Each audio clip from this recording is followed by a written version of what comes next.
Hello everybody and welcome to the second edition of the Tuesday Night World's Early Bird Edition, race organised by James GIll.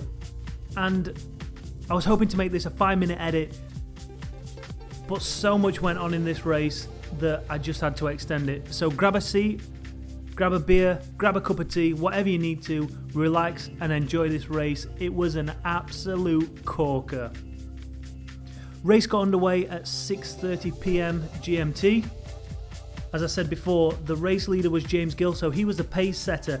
Now the race is 4 laps, 3.5 under race conditions and half a lap under neutral conditions. That means there's no racing. Riders bunch up together. There is a rule of 2 watts per kilo limit. That way, hopefully, any stragglers that get left behind can be brought back up to the group so they can join in the race. If anybody turns up late, again, hopefully they can join in the race. As you can see, it started out pretty well. James was at the front, just shepherding everyone into position. But as we got around 4k, 5k into the neutralized section, everybody just started increasing that pace to the point where some people were around 3 watts per kilo. Everybody was overtaking James, and it was really hard to keep that group together.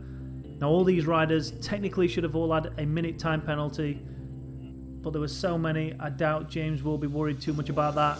Heading under the banner on the second sprint, the race was underway.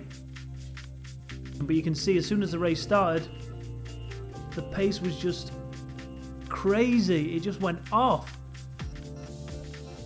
Here's Churchill, for instance, a B group rider. He was at the front, and before you know it, he's getting shelled out the back.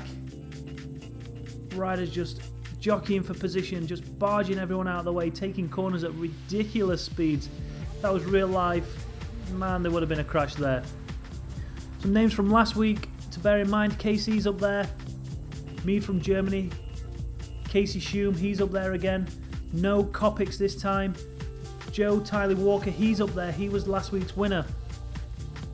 There was a bit of a discussion, a heated discussion over on the forums on Facebook. If you're not a member there, go and join. We think that Joe's calibration might have been slightly out on his trainer. It looks more realistic this week.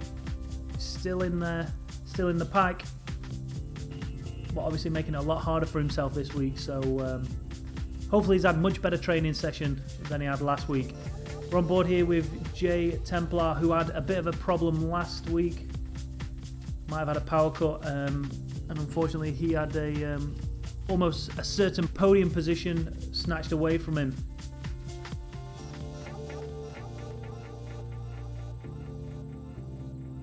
As everybody was jockeying up the hill, up the climb for the first time, this Portuguese rider for the Go Zwift PT team, he just clips off the front, and he actually got a fairly big gap, 20 seconds to the rider in second position, who had a further 3 seconds on the third position KC, and it was actually Hansen that chased this guy down on the descent towards the second climb. But it seemed the Portuguese rider might have just gone a little too hard too soon as we catch back up with him here. Heart rate's up to around 170, 173. He's trying to push out the big watts, but you can see all of a sudden the main group that got over the first climb together just shot past him, chewed him up and spat him out.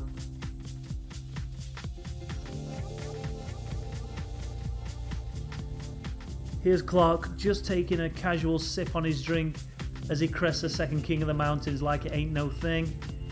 Knocking out 400 watts, casually taking a drink. You know how it is.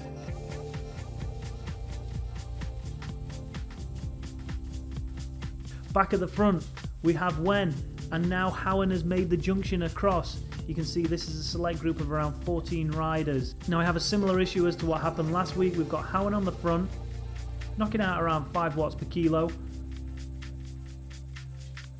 But as you'll see in a minute, his heart rate doesn't really fluctuate. His heart rate really doesn't increase.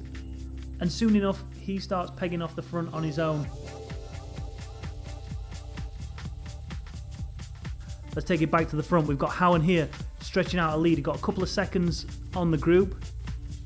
But if you just check his wattage, similar to Tyler Walker last week, his wattage isn't really adding up to his heart rate. Could be a heart rate monitor issue, but it appears not.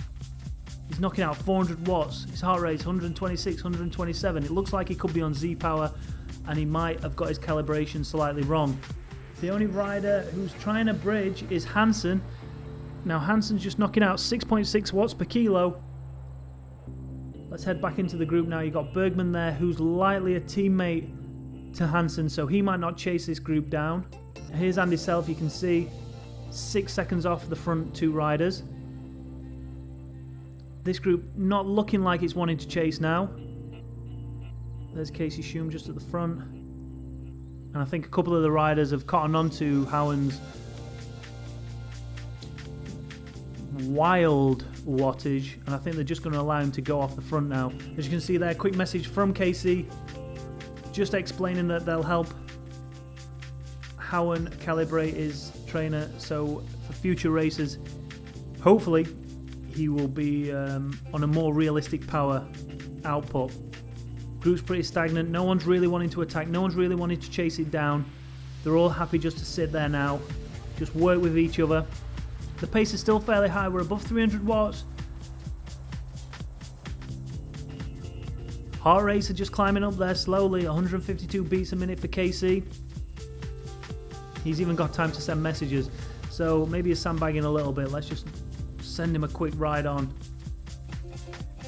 Casey Schum's in there, Templar's in there, who we pick up with now. Going to send him a ride on. Check how many ride-ons he's got in his back pockets. Andy Self's up there as well in that sweet camo, blue camo kind of jersey. Really like that one. We've also got a couple of riders here on training rides who aren't going to fare in the results and probably going to get dropped at this next climb. Templar again, just stretching out that pace, just softening those legs up, just making everybody work to chase him down.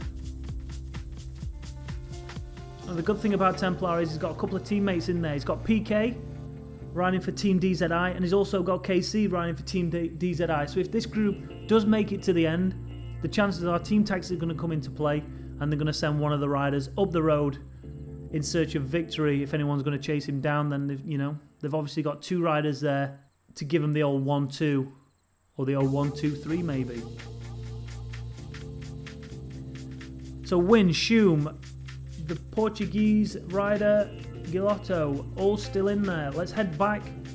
This is later on in the race. We're heading back down the groups now. We've got Law, McIntosh, Holmstrom. Here's James GIll. Hopefully they've found a nice rhythm down here and they can all work together and get themselves to the finish. Got an American A rider in there. I'm sure he should be at work. Maybe that's why he's so far down. Maybe he's just received an email and he's got to type it out. Yeah, boss, I'll be back in 10 minutes. Thompson here from the C group. Could be one of the leaders of the C group. Tanner's there as well from Canada, knocking out a quick bonus. Brealey behind him. Withy behind him. Otten, Osborne, Howen further back. So you can see there, Howen did drop back eventually, and he was going to play no part in that race up front. It was pretty much status quo all the way through the second third of the race. You can see the Portuguese rider just having a bit of a dig there, but that's going to come to nothing. They're all going to catch him back up, similar to what he did in the first lap there. The riders are just letting him go. No danger of that attack staying away. He did actually have a Portuguese teammate that got lapped but hung in there for a little while in the GCN kit. I don't know if he was searching for jerseys because he picked up the orange jersey. So we've got Templar, Win, Self, PK, KC, Clark's in there, Casey Schum's in there, the Portuguese Gilotto is in there. Bergman has been gapped 1 minute and 14 back. So a big attack came from Hansen on the last lap. He tried to stretch the group out. He got a couple of seconds in front and then just decided to stop pedaling. You can see from the overhead shot here, he just quit. I don't know whether it was fatigue, whether he fainted or he had a power cut, but whatever it was, he was out of the race.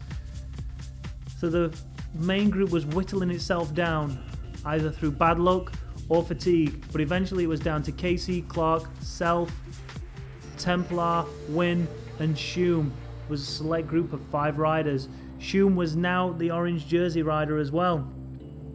As the group headed towards the climbs for the last time, there was a couple of stragglers in there from a training ride, but when they hit that King of the Mountains, Wynn was off the front and he was starting to press on, and it looked like nobody was going to chase him. It looked like he was going to get away on this climb, but then all of a sudden, as you can see, coming from behind like a rocket, Templar smashing it to bits. Look at his wattage. It's up at over 8 watts per kilo. Then you thought he was going to sit on Wynn's wheel, let him tow him to the top. But he didn't. He just went straight round him. Last 100 metres or so on this King of the Mountain. Already got a 4-second lead in front of Wynn. Third place now is Casey Schum, 12 seconds back. There he goes over the King of the Mountains, 2 seconds quicker than the fastest time so far. So he takes the polka dot jersey. Down the descent, onto the second climb now. And again, it's relentless. The attack is relentless. He's already got 17 seconds. You think he could take it easy, but he's now smashing out 600 watts up this climb. He's really taking it to him now. We're going to head back now. We've got Wynn. He's down there. You can almost see him in the distance, but he's almost just a speck now, Templar.